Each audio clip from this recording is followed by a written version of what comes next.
All right, so I wanted to just talk real quick before we get out of here a little bit about finding or water storage. And this is one, not brain surgery. This is one that there's a bunch of different options. You just have to be careful about what you do. And this kind of goes into what Kevin was talking about with storing water as well. You don't necessarily have to put bleach in your water, or they've got aqua drops. I want to say aqua, the same company that makes the aqua tabs. I can't remember what it's called, but they make that. It's a 2-part solution that you put in the water. One kind of stabilizes it, and the other one, I'm not quite sure what they do, but there's that stuff you can do as well. It just stabilizes the water.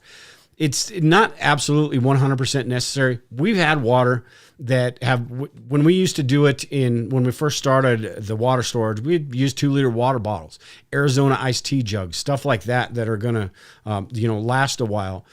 We went through and changed those out, and I've drinking water from those 5 years old. The only thing that happens to water, as long as it's stored, out of the sunlight, in a cool, dry place, all the best practices for all your, food and everything, it's just going to get sort of a bland, stale type of flavor.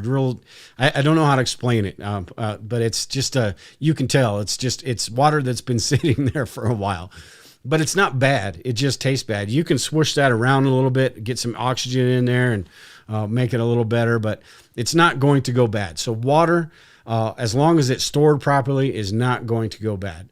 Water storage, like I said, we use those 2-liter water bottles. If anybody in the chat has any ideas that I don't mention here, make sure and put them in the chat as well. But a lot of you are talking about the Alexa Pure. That was a very cool comment, Susan. I'm going to have to look that up now and see what all the rage is, because all of you guys seem like you you love it. But water storage, like I was talking about with the 2-liter water bottles, the Arizona iced tea. We don't drink pop anymore. I drink Arizona iced tea occasionally. It's kind of that treat for me that it's got a lot of sugar and stuff in it. Don't drink that very much anymore. But those are good containers, especially if you're just starting out. If you can get your hands on some of those 2-liter cases, I think they carry like 6 2-liter bottles, like you see the guys at Coke and Pepsi carrying. If you can get your hands on some of those, you can stack those pretty nice and neatly. Those are going to last a long time. Milk jugs, anything thin like that, not a good idea. One, it's tough to get all the milk and crap out of there. And two, milk jugs aren't meant for that longer term. They have a shorter shelf life, expiration date. So they don't need to make their containers, be able to withstand that time frame. Whereas 2-liter water or 2-liter bottles, you've got the pressure in there. Plus they sit on the shelf for months. They need to be able to withstand that stuff. Same with Arizona iced tea. That stuff lasts for a while. So those jugs are going to be a little better for you. Let me get back to, so avoid avoid glass too, glass and milk jugs. Glass, it's going to store it just fine, but the chances of that breaking and making a complete mess are much greater with glass. So if you drop a 2-liter water bottle full of water, you're crossing your fingers it doesn't pop open, but that's it. If you drop a glass, you're getting the heck out of there, basically. So, try not to store it in glass containers. Thick plastic containers, like I already talked about. Store-bought water containers. The Walmart ones, those work fine. They've got water bricks, which are fantastic. They're a little bit more expensive. I think they're 5 gallons. I don't have that website pulled up, but they work great because, especially if you've got limited space, you can store quite a bit of water, say just inside a closet. Stack those up inside of a closet, and you've got a lot of water stored. And they're heavy-duty containers as well. Walmart's got some. I need some better containers. I have a few 6-gallon plastic jerry cans. Titan Preparedness was talking about. 5-gallon water jugs, water bricks. Legacy used to have water boxes, and I need to update this article. I sell Legacy Foods over at the SHTF shop. They've actually got water bricks now, the plastic containers, because the water boxes, I've still got a couple here. It's been 5 years. It's been 5 years or so, and I've still got them here. But the problem is, if the bottoms of those cardboard boxes get wet, then that whole bag that they come in comes out. So they actually upgraded to those water brick type water containers. If you have any questions about the cost on that, what I can get those for you, send me an email to dale@survivalistprepper.net. IBC Totes water storage tanks. If you've got the money for one of those big ones, you could do something like that. The problem with those really big ones is they need to be kept outside, so you need to keep them out of the sun. You've got the temperature swings. If it freezes, that's one thing about, keeping it in the garage as well. The garage may be a little bit better than completely outside because it's not going to get quite as cold in the garage. But still, if that freezes, and that's anywhere in your house, if that water freezes in the trunk of your car, I mean, if it freezes, you're kind of, once it thaws out your hose, if it's frozen in it and it cracks the container, it's not a big deal. But once that thaws out, you're kind of in for it at that point.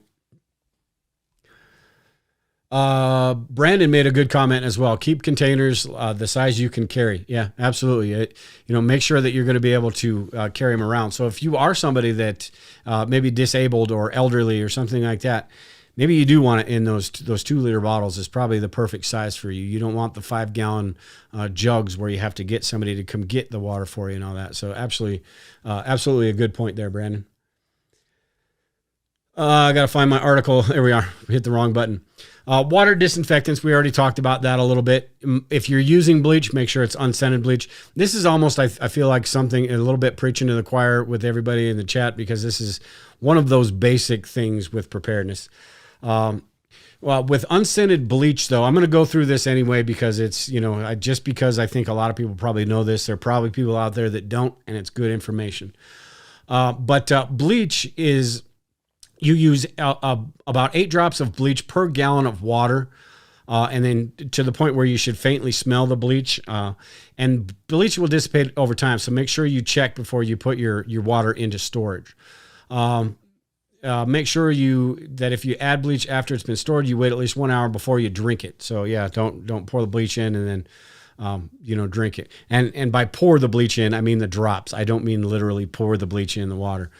This says here there are about 100 drops in a teaspoon. So a teaspoon of bleach would treat about 12 gallons of water. So it really, really gets down there. So it's really hard to figure out exactly how much you need. Just make sure you've got enough in there to do the job. And it doesn't, it's not like if you put too much bleach in there, it's going to kill it. But you are going to, it's going to take longer for that to dissipate and all that stuff. So pool shock, you hear this all the time. Let me put this on full screen here. You hear about pool shock all the time, and we've got some here. Let me pull this back up here. We've got some here, and I suppose it would be something that you could use. But this is one of those kind of like ways to start a fire in preparedness, where there's 150,000 ways to start a fire when all you really need is 1 or 2. This pool shock, if you have it, that's great. I mean, if you have it and you don't have the other ways of treating it, then that's fine. But make sure that whether you're talking about the bromine, whether you're talking about the chlorine, make sure you do your research on how much it would actually take, because it differs depending on the product you're using. So, and this was written back when Gay over at Backdoor Survival owned the Backdoor Survival. I'm not even sure that article is there anymore, but yeah, just make sure and do your research. If that is something that you're going to think about, do your research on it, maybe print something off and keep it in a binder. Aquamira treatment, the chlorine dioxide, and this is what Kevin was talking about, the chlorine dioxide as far as storing water, and not necessarily for treating water.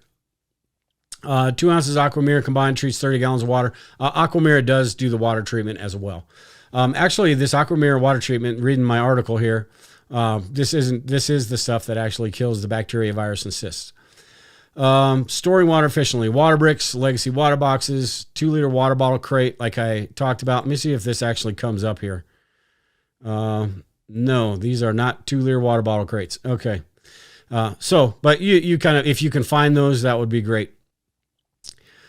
Let me go through a couple of these myths before we get out of here too. Myths from Preparedness Pro, and I've got a link to the full article here. you need to rotate your water every 6 months to 2 years.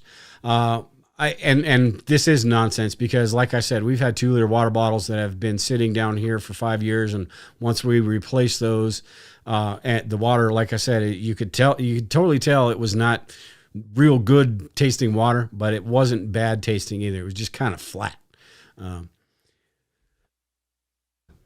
But anyway, I already sort of talked about this. Water will just last forever as long as it's stored properly. Another myth: don't store a water bottle on concrete. It'll leach chemicals into the water. Heated cement can cause a chemical reaction, so don't store any food or drink on cement that is exposed to the sun or a portion of the slab that is exposed to the sun. But storing goods on a concrete or in a cellar, in a basement, are perfectly fine. So the concrete in conjunction with the sun but not the concrete itself. So if you have, a basement, a laundry room, something like that, you need to store water in, it's perfectly fine to do that.